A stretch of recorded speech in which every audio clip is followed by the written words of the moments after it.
Hello everyone, I am Professor Wasim Sheikh. Today we will talk all about studying abroad, right from the admission process to how to get a full-time job. So let us start.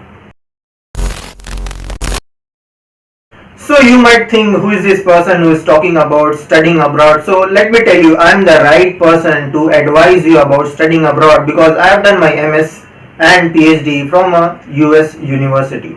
So I know the ins and outs of how to get admission, how to go abroad, and then how to study and how to get a full-time job. So the first thing is why. Why you want to go abroad? So according to me, you should have a goal of going abroad. You should be goal oriented. You should be sure in what course you want to get an admission. You should be sure in what university you want to get an admit. You should just not go because your friends are going to a university abroad. So that should not be your goal. You should keep your career in mind, that you want to focus on this particular course, university, and you want to pursue a particular career. Only then you should go abroad, or else you should drop the idea of going abroad. So where to start? So before you start, you should know someone who has gone through the process. So that is the best idea which I can give you. Said that if you know that someone has gone through the process, someone is there abroad, and you know that person, you can contact that person, talk to that person, and then you can get most of the ideas about the process, and then that will be the best option for you.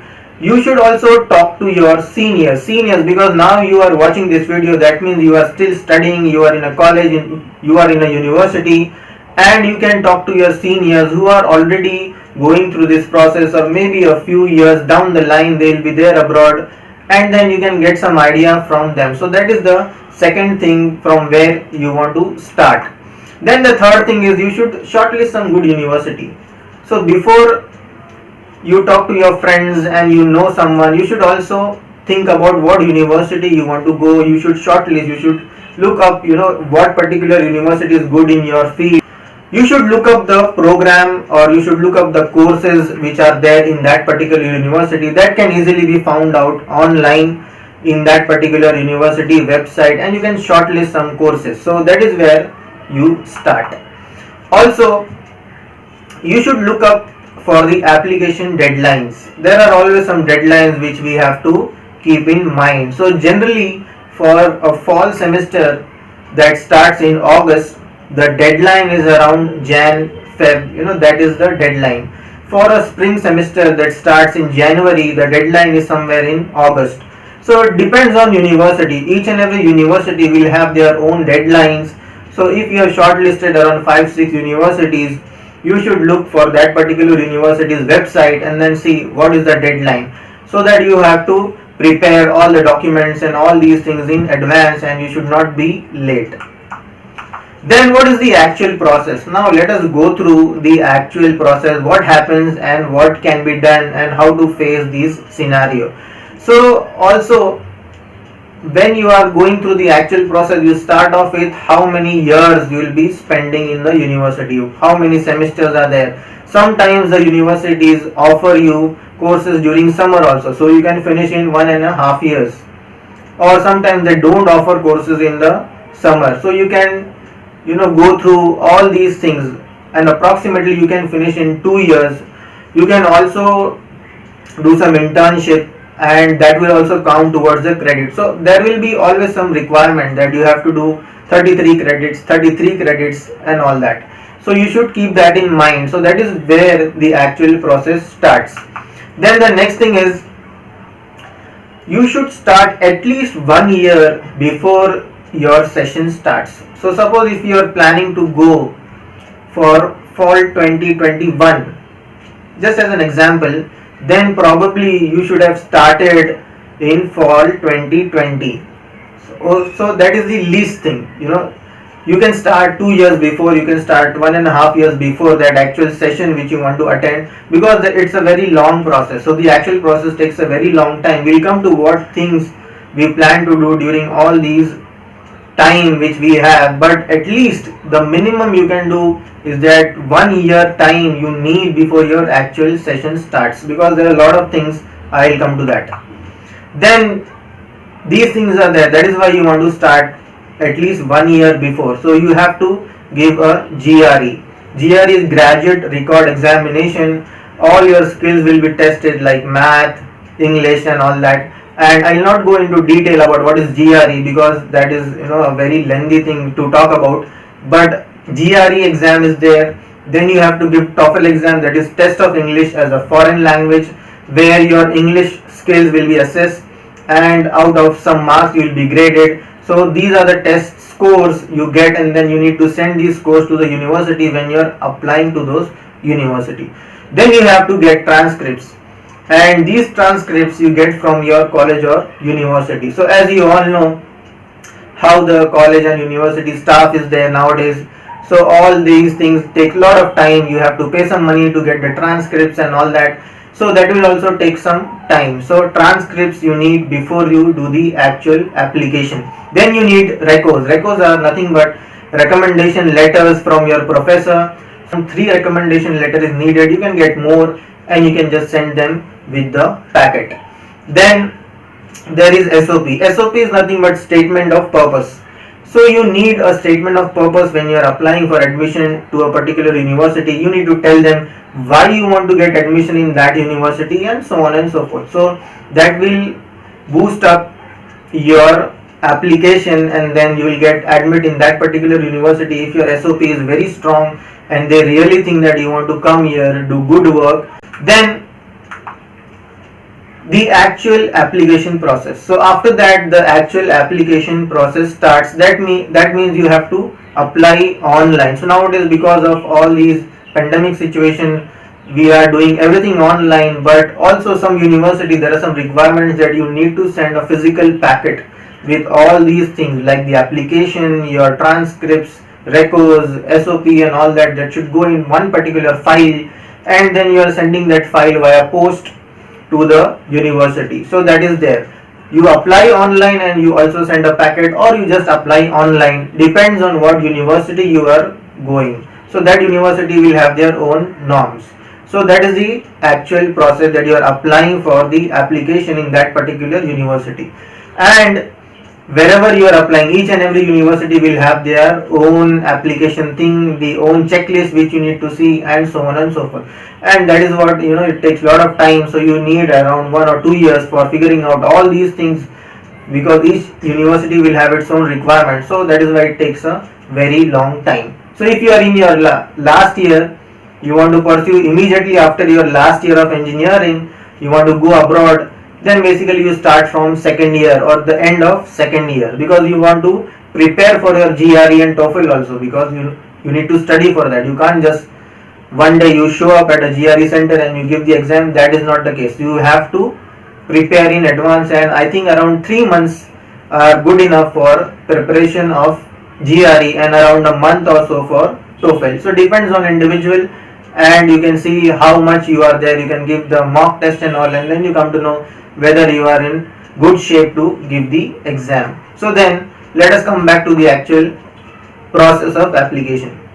Then either you are accepted or you are denied. So when you apply to a university, if you are accepted, you get an I-20. So I-20 is a document which gives the detail that you have been admitted to this university, this is the course that you have been admitted, and then basically all the fees structure is written, that this is the fees for each and every year, and you need your I-20 to go and get the visa, or to go and apply for a visa. Either you are accepted or you are denied. So generally when you are denied an admission, they will not give you a reason, they will not tell you why you are denied. They will just don't answer, or they will just won't tell you. So only when you get a reply from the university, they will tell you that you have been admitted, and then you get an offer letter. Sometimes the offer letter you get via email, you get a scanned copy, and you also get a application packet from a courier company. The university will send you an international courier, and you get an application packet with all the things which is written, that when you can join, what things you need before you join the university, and so on. So all these details are also there. Then the next thing is that you decide on the university. So maybe you get 2-3 admits. You already have shortlisted around 5-6 universities. Then you get admit in 3 university. Then you can decide out of these three university which one is good. So you can decide based on the courses first, then you can decide based on the cost, then you can decide based on the cost of living, because even that matters. Because if you go and get an admit in a university in New York, the cost of living is very high, and similarly if you go and live in Texas, the cost of living is very less, comparatively as compared to New York.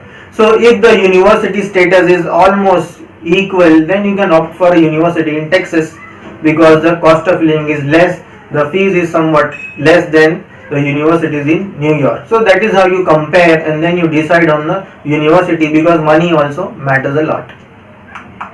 Then the next thing is you apply or you prepare for the F1 visa interview. So when you are student, you are going abroad, you need an F1 visa, that is a student visa, and you need to do some preparation for that what questions will be there, how you can answer these questions. So you can consult, you can get a consultant, or you can do it on your own. So I will suggest you can do it on your own. It is not that difficult. If you get a senior who has gone through the process, you can easily do it. So the consultant won't do anything. You only have to do. Even if you go to the consultant, they will just tell you these are the probable questions and so on, and then you need to do it on your own. You need to prepare.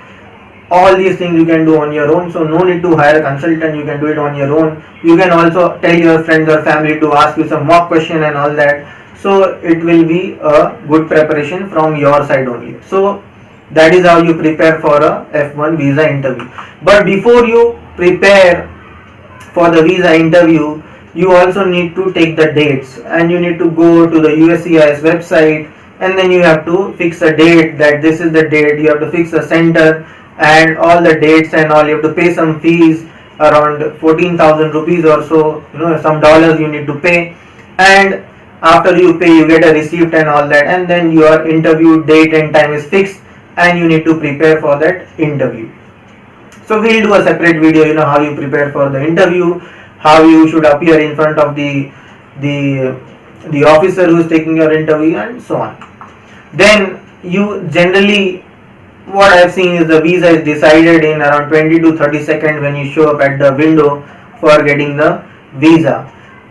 Generally, if the person who is interviewing you, the counselor officer, if they don't ask you for your paper, your visa is decided. If they don't want to give you the visa, they'll scrutinize you, they'll look at your document, they'll look at your accounting, all these things, then they'll just give you some reason, and then your visa is basically denied. So if they keep the passport, that means you got the visa. If they give it there and there itself to you, that means the visa was denied. So then again you can apply for a visa. I think in a month or so you can go for 2 or 3 times for a visa. But again, when you go for the next visa interview, at least you should prepare that what questions you were asked and so on, and how you can reply to these questions. And of course you need to pay the visa interview money again. So that is what I think about the visa process. Then the next thing is, if they grant you the visa, they keep your passport, as I told you earlier. If they just give you the visa back there, that means you were rejected for your visa. Then as soon as you get your visa, you need to contact the student association there. So in each and every university, there will be some student association for that particular country. For example, if you are from India, there will be an Indian Student Association, normally called as an ISA. If you are from Pakistan, you have a PSA. If you are from Bangladesh, you have a BSA. All these things are there, and then you can contact them. You can say, I am a potential university grad student at your university, and then I want to come. So they'll provide you with a temporary accommodation, they'll pick you from the airport, and they work in this fashion. So even when I was a student, I went there, I contacted the ISA, and then they came to pick me up. They kept me in one of the students' apartment for a couple of weeks until I got my own apartment, and so on. So that is how they help us, and you will definitely need to contact the Indian Student Association or any student association from your country, and they will definitely help you. And all these information about the student association is listed on the website. You go to the international students, that website, international student website, all the links will be pasted there. You will have the email address, you will have the phone number, I will rather suggest you just mail them and tell them that this is the date where you are trying to come to the US and this is the itinerary and all these things you need to send to them, and they'll definitely come and pick you up at the airport, keep you for temporary accommodation at their place until and unless you find your own accommodation. Then once you are there, how to survive, what things you should keep in mind for your survival, that is the main thing. So you should look up for scholarships for international students, basically to pay your fees. So one more thing you can do, as soon as you get your visa and you are planning to go there, you can do that sitting in your home country also. So you need not go there and then find for scholarship. The moment you know that you are going to that particular university, you should start searching for international student scholarship on that particular university website and start applying. So even if you go there, you have to do it online. So why not we start from here only? Because it is first come first serve, because if you are late then you will not get the scholarship, and then there are a lot of n number of scholarship. So you will get, sometimes you get some money, sometimes your fees is waived, your full fees is waived, your half fees is waived. So depend on the scholarship. So you can apply for scholarship from here or as soon as you reach in the university. Then the next thing is that you can apply for a part-time job on campus. So as an international student, you can do a part-time job on campus, and basically that will be for 20 hours a week and so on. So for that, what you need to do, I'll just tell you. So to make things easier, I'll tell you what you can do. So as soon as you get an admit or you get your visa and you're sure that you want to go in this university, to for survival purpose, if you want, you can do a research assistantship there, and for that you need to contact any professor. So you go, you browse the website, you see what professor is doing what research work, and if there is some research work that you like, you can just contact that professor. You can talk to them, you can tell them that I like your research work, I would love to be part of your research, and you should sound very enthusiastic. Only then, when the professor thinks that you will be an asset to their research group, they will hire you as a research assistant. So once you get a research assistantship, you get some money, monthly you will be paid. Also, most of the university, when you are a research assistant, your half fees is definitely waived off. Sometimes your professor also is such that based on his grants and all, your full fees is also waived off. So you don't have to pay any fees. So that is the main thing that you can try. And again, you can do it from your home country. From your home country, you can contact your professor. You can tell them that I am planning to come in the fall semester and I would love to work with you. And then they will do all the paperwork. They will tell you, okay, once you come here, you are hired, and then you can do the paperwork, and it is pretty simple. And then as soon as you land there, you start getting paid, and that payment, the money you get, will be good for paying your utilities, for your phone bills, for your rent, and also it will pay your fees partly or completely. So you are not under any burden. Once you land there, you start earning.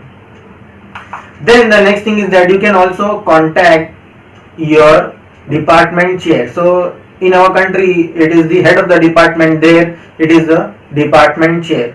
So the department chair, you contact the department chair, you can tell them that these are the things which you have done in your home country and you can be a good teaching assistant. And then you can talk to them via email. If they like your profile, they know that you have done a lot of presentation, you have a good academic background, you are hired as a teaching assistant or a TA. So teaching assistant is mainly you are conducting some labs or you are taking some courses for the undergrad student. So you are a grad student and then you are teaching the undergrad student, and that is how again the TA position, they will pay you for monthly, and then you will get some money, and again your full or half fees will be waived off. So these are the two prestigious positions I can say for students, an RA position and a TA position, and you can work to get that sitting from your home country as soon as you get your admission or as soon as you get your visa. Then the next thing is that you can also contact other department. If you are not getting replies from your department, you can contact other department and you can tell them that I am ready to work in your department I have so and so background and I can work as a tutor, I can work as a lab assistant, whatever things you have, you can just mention that in your CV. You can send them your CV and then basically you are selected or you are not selected. Also, there is a career center website on in each and every university website. So there is a career center section in each and every university website. So again, the on-campus part-time job is listed on this career center website in each and every university. Even there you can search for the on-campus part-time job and you can apply sitting from your home country, and you can tell them that as soon as I land there, I'll start my tutor or I'll start my lab assistant position. So this is how you can survive and this is how you can get. And most of these jobs of tutor and lab assistant, these are not jobs which will waive off your fees, but these are the jobs which you will definitely be able to pay your bills and utilities and phone bills and so on. So that will be at least a good start, and you go there and then you search for these prestigious TA and RA position if you want. Then the next thing is that if you are not getting anything, no jobs, on campus job, no TA, no RA, no tutor, no lab assistant, you can also try for cafeteria jobs. These jobs are also listed on the career center website, and they'll pay, but they'll not pay too much again. But these are cafeteria jobs.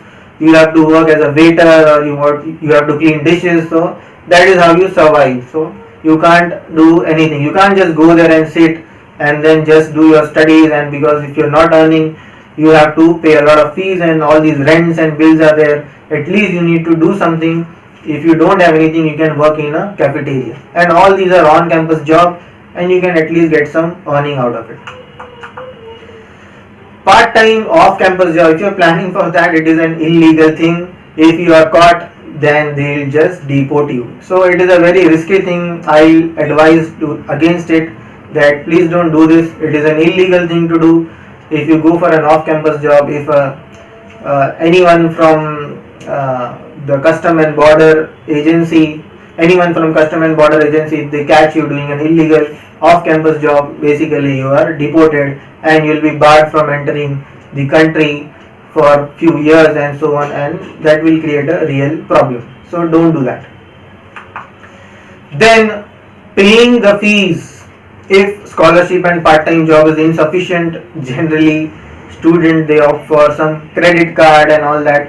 So again, getting a credit card is based on your credit history, and you can get a credit card because you get a social security number when you are there. You can get a credit card based on that. People also do that, but again there is a catch in that. If you want to get a credit card, you need to mention that you are a citizen of that country, and again that becomes illegal. I advise against that you should not do that. So credit card is an off-campus part-time job, is really, it will not work. So what I think is that you should try for getting an on-campus job, and that is how you survive properly in a country abroad.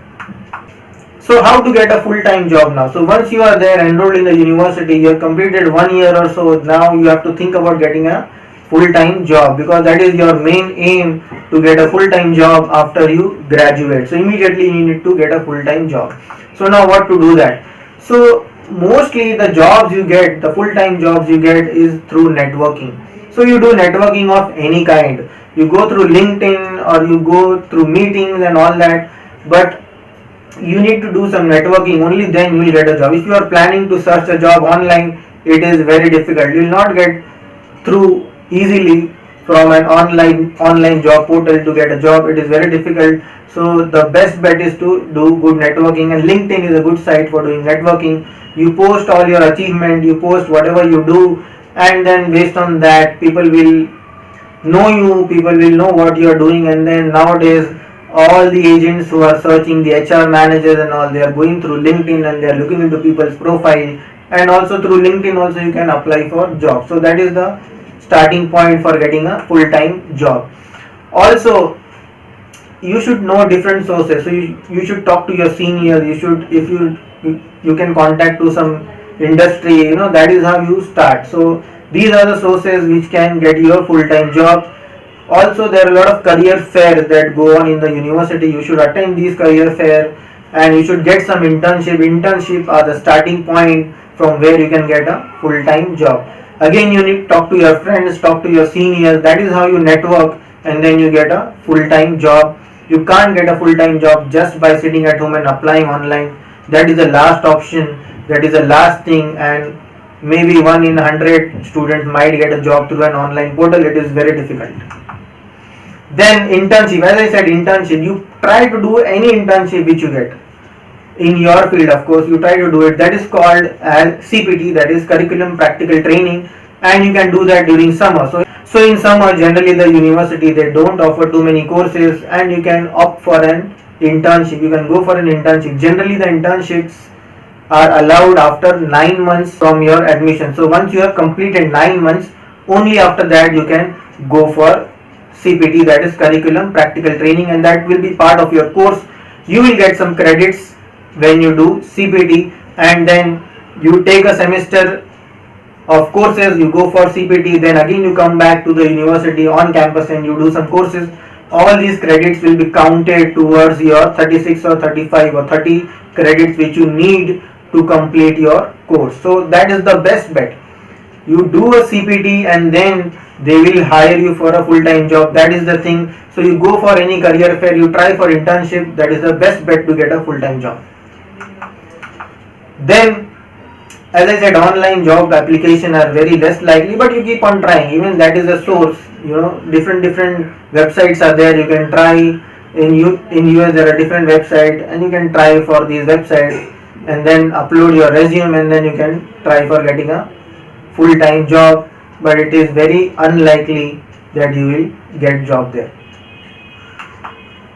Then very limited jobs for international students. Also, you should keep these things in mind. That is why I am telling you should not try after you graduate. You should try as soon as you finish your 1 year, so that you have 1 year time to think about what you can do as soon as you graduate.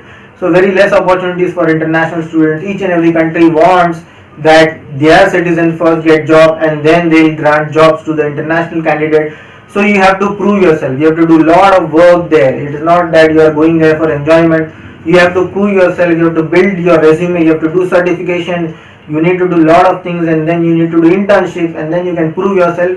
Basically, after that, you can prove that even being an international student, you have more caliber than a citizen, and only then people will come and hire you. So that is how you get a full-time job if you are good at your work. Then after you get a full-time job, what happens after you get a full-time job? So once you graduate, then you start a job that is called as an OPT. OPT is nothing but optional practical training, and in STEM you have around 24 months of OPT. So before that 24 months, your employer should apply for your H1B visa, or that is a work visa. So if you get a job, as I said, it is an OPT or optional practical training. In some profession, the OPT period is just 1 year, that is 12 months. For STEM, that is science, technology, engineering and math, you have for 24 months. So you can extend your 12 months to 24 months, and basically in that 24 months period, your employer should apply for your H1B visa, that is a work visa. Then as soon as your employer know that you are a good candidate, he or she applies for your work visa before your OPT period ends, and they have their own lawyers, and you don't have to do anything. If the employer likes you, you are just sitting there and providing the documents they want, providing the detail, all your details, and the lawyer, they will take care of everything. Then if you get your H1B visa, suppose you got your H1B visa, that visa is for 3 years. That visa is for 3 years, and it can be renewed one time. So you can get a total period of 6 years for your H1B visa, and after 6 years again it can be extended for 1 year, 1 year, 1 year, like that it can be extended. But generally, the moment you are on your H1B visa, what people do is they generally apply for a green card. So once you apply for your green card, the waiting period for green card depends on the country, and it is very long time, generally 8 years, 9 years, some countries they have 13 years. So that is the line, and now because of the pandemic situation, we have more line because people are still waiting. The processing time is very slow, and it will take long time. But once you apply for your green card, you can extend your H1B every year until you get your green card, or your status is decided whether you get your green card or you are rejected. Okay, so until that time you can apply for your H1B, you can extend your H1B visa, and that is how your lawyer and all will work on that. They'll only do everything, you just don't have to do that. So once you are hired, the lawyer of the company does all these works and you don't have to do anything. Maybe you have to give some money sometimes, depends on company to company, but mostly you don't pay anything to them. Then let me summarize now. So what we have talked about is a very general situation. All the things which I have told you is very generic. So since now we are seeing that we have a pandemic situation and lot of things are changed. I recently heard a podcast that even some universities, they are trying to remove the option of GMAT, GRE and TOEFL and whatnot. People have been talking about this. So situation may change, but this is a very general situation. We are expecting that pandemic will be over very soon, and then all these things will come back to normal, and this is the actual process which we go through, and this is the generalization of the entire process which I have presented in front of you. Based on my knowledge, I have done all these things.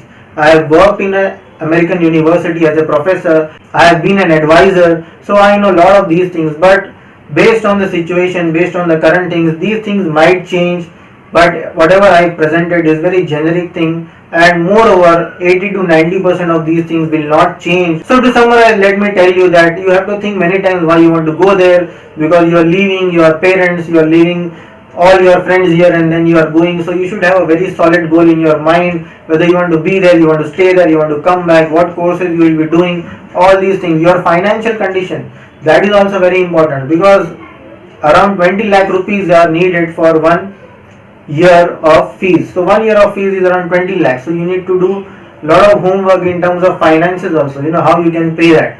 So that thing also you should keep in mind. So for a 2 years MS course, you have to shell out 40 lakh rupees from your pocket, and if you don't get a full-time job, you are really in a soup. What should be done?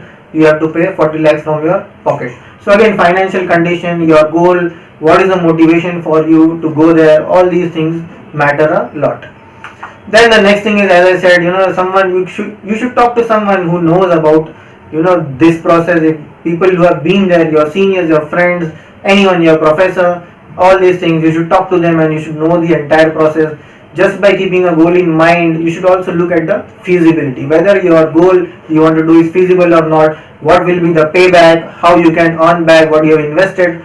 All these things you need to keep in mind. Then next thing is that, as I said, start preparing at least 1 year before, and then you should be good, because that is the minimum time you need. You need to give your GRE, TOEFL, SOP, records, all these things you need to prepare, application deadline, all these things you need to keep in mind. And if you start way before, you will be in a good position to apply, and you are not in a hurry to do all these things. Then the next thing is that once you get an admit, look for scholarship. Scholarship will pay most of the fees. They will be like a survival thing for you. They will pay off your rent, they will pay off your utilities, your phone bills and all that, and you will be in good shape, and you will not have to shell out 40 lakhs from your profit. You can pay some from your earnings which you are earning in dollars over there. Okay, so I hope you got most of the things from these talks. As I said, it is a very generic talk about studying abroad, and I hope this will help you to pursue a good career in your future. Thank you. All the best.